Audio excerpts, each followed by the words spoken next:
और वापस जा रहे हैं। नहीं, वो एडजस्ट नहीं हो पा रहे हैं ना। एडजस्ट क्यों नहीं हो पा रहे? कारण क्या है? किस कारणों से विचारधारा का है। कारण विचारधारा का है।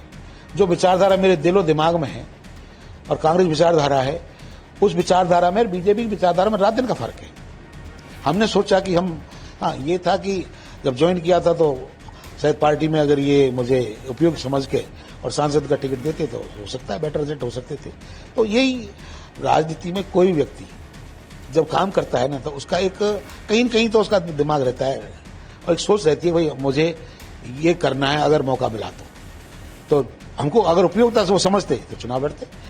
नहीं, सचिन पायलट हमारे नेता हैं और मैंने उनका समर्थक रहा हूं। और काश अगर ये लालच नहीं होता कांग्रेस के दिग्गज नेताओं में जो मुख्य हैं और सबको साथ लेके चलते तो कांग्रेस राज आ जाता। पर जब व्यक्ति अपने आप को बड़ा मान लेता है और अहम और घमंड के साथ में ये दिखता है कि अगर ये लोग आए तो मेरा नुकसान होगा या पत्ता कटेगा, तो उनको वो ढब लगाने लगते हैं। तो ऐसी तो सचिन पायलट को ढब लगाने में कोई कमी रखी थी क्या? ऐसे कैसे हमको आउट कर दिया?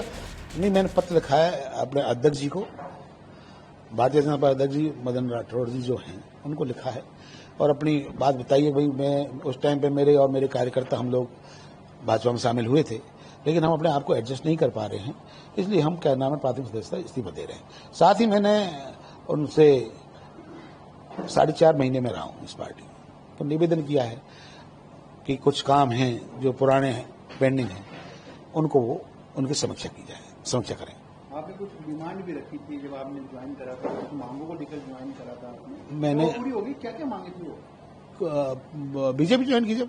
नहीं, तो आपकी कुछ थी जो आप अशोक गहलोत सरकार के कार्यकाल के दौरान से आप उठाते हुए आ रहे थे? हाँ, नहीं, वो बातें थी, मैंने उठाई थी, लेकिन ऐसा कोई डिमांड नहीं थी जिसको हमने तय किया कोई ये होनी चाहिए।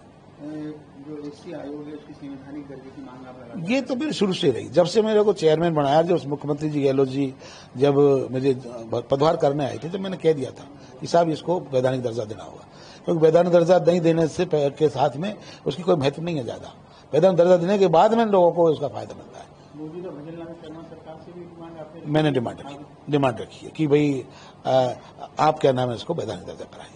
आपको लगता है कि ये डिमांड आपकी पूरी हो जाएगी? देखो, लगना नहीं लगना अलग बात है, मुद्दे उठाना और मांग करना अपना हक है। तो मैंने 4.5 महीने का जो पार्टी में इनके रहा हूं, तो ये तो बढ़ता ही है कि साहब क्या नाम है, कम से कम याद तो कर दो, ये काम तो हो जाए, ठीक रहेगा। छोड़ने का कारण समझ नहीं आ रहा आपके कि आखिर, क्योंकि आपने जब कांग्रेस छोड़ी थी तो आपने पूर्व मुख्यमंत्री अशोक गहलोत पर दलित विरोधी होने का आरोप लगाया था। अब बीजेपी में 4-4.5 महीने की कार्यकाल, 6 महीने की कार्यकाल समझ के बाहर लोकसभा चुनाव में आप आए और वापस जा रहे हैं। नहीं, वो एडजस्ट नहीं हो पा रहे हैं ना। एडजस्ट क्यों नहीं हो पा रहे? कारण क्या है? किस कारणों से? विचारधारा का है। कारण विचारधारा का है।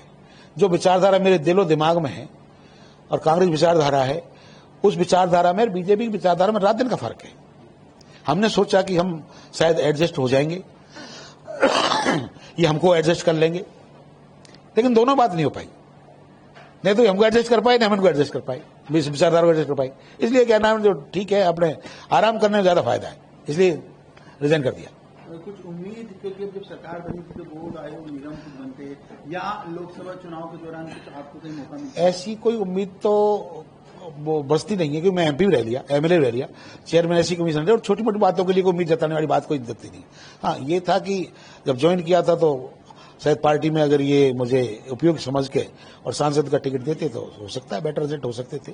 तो यही राजनीति में कोई व्यक्ति जब काम करता है ना, तो उसका एक कहीं न कहीं तो उसका दिमाग रहता है और एक सोच रहती है, भाई मुझे ये करना है अगर मौका मिला तो हमको अगर उपयोगिता से वो समझते तो चुनाव लड़ते, वो उपयोगिता नहीं समझी, चुनाव नहीं लड़े, बात खत्म हुई, फ्री हो गए। दूसरा, सचिन पायलट के आप समर्थक नेता माने जाते हैं।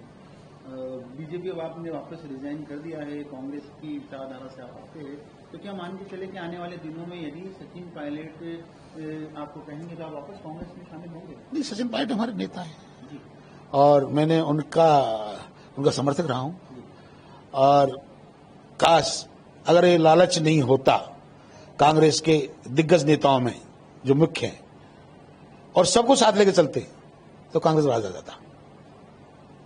पर जब व्यक्ति अपने आप को बड़ा मान लेता है और अहम और घमंड के साथ में ये दिखता है कि अगर ये लोग आए तो मेरा नुकसान होगा या पत्ता कटेगा, तो उनको वो ढब लगाने लगते हैं।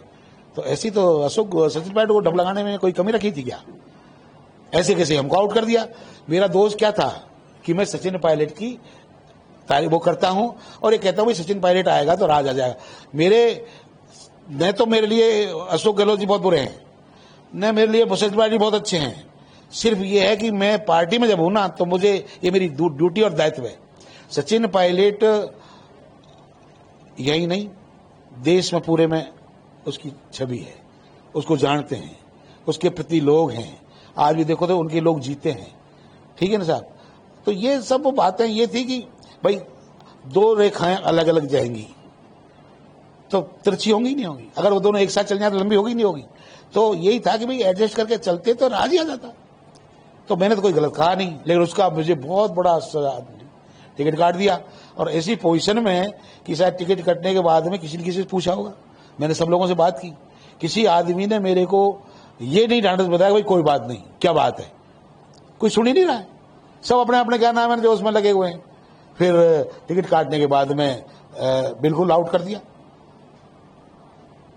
फार्म भरा था तो फार्म के लिए भी आके कोशिश कर सकते थे कि भाई कोई बात नहीं, आप मत लड़ो, आपको लोकसभा लड़ा देंगे, कर देंगे। मतलब जो इनको कोई परवाह नहीं है तो हम परवाह क्यों करें भाई? जयराम जी की चल दिए और अभी परवाह नहीं, हमें तो क्या नाम जो पार्टी ने से तालमेल नहीं खा रहा, उन्होंने भारतीय जनता पार्टी ज्वाइन कर दिया। कोई वक्त आएगा, मौका आएगा और सम्मानीय क्या नाम बात होगी तो देखेंगे, कांग्रेस में आ जाएंगे, कोई बात नहीं। एक लास्ट सवाल है, यदि लोकसभा चुनाव का परिणाम देखे तो राजस्थान की 25 सीटों में से 14 सीटें ही भाजपा को मिल पाई, 11 पर हार हुई। यदि खिलाड़ी लाल बेरवा को टिकट मिल जाता जहां से वो चाह रहे थे तो क्या कुछ एक सीट जीत सकते थे? एक नहीं और एक आदमी पे और फर्क पड़ता। एक तो जीतते ही जीतते और फर्क पड़ता। बात क्या है कि होमवर्क करने में गड़बड़ हुई, अहम घमंड दोनों पार्टियों को वही गड़बड़ वही है। पहली वाली पार्टी को अहम घमंड खाया और इनमें भी थोड़ा सा दूसरी पार्टी में जहां से हम छोड़ के आ रहे हैं ना वहां भी थोड़ी गड़बड़, तो उसका नुकसान। अगर प्रॉपर आप लोगों की भावनाओं की कदर करो ना तो चुनाव हारे ही नहीं।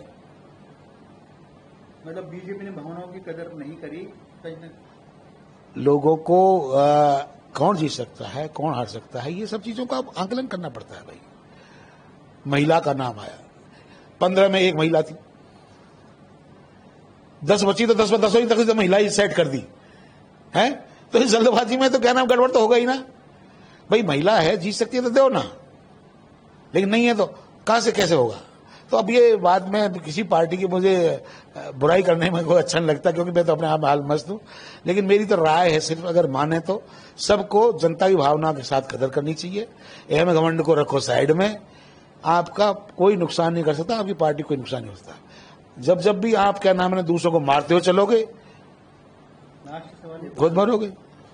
5 सीटों पर उपचुनाव होने आप वरिष्ठ नेता रहे हैं, राजस्थान की राजनीति से ज्यादा दूर भी नहीं, आपको सब टिप्स पे है, क्या लगता है आपको? सबको पता है, पूरी जनता जान रही है कि 5 सीटों पर क्या होने वाला है। आपको मालूम है क्या होने वाला? मैं आपको अच्छे रिजल्ट रहेंगे।